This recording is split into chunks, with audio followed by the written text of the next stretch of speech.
Hey, how's it going? This is Ricardo, and in this video I'll show you how to remove the hinge covers on a Dell Latitude E5570. If you're looking for parts for this laptop, go to our website and use this coupon for a 5% off discount.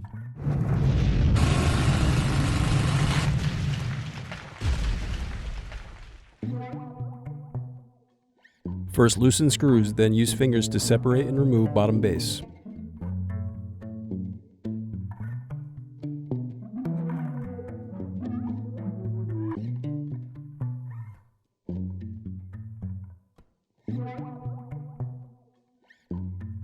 Now unscrew and disconnect battery.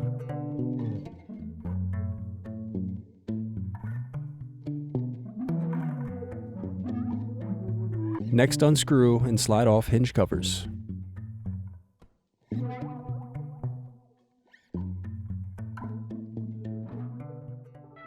Thanks for watching. Don't forget to like and subscribe if you enjoyed this video. And if you need more, check out this playlist to watch other tutorials for your laptop. You can also click here to find parts for your laptop at partspeople.com.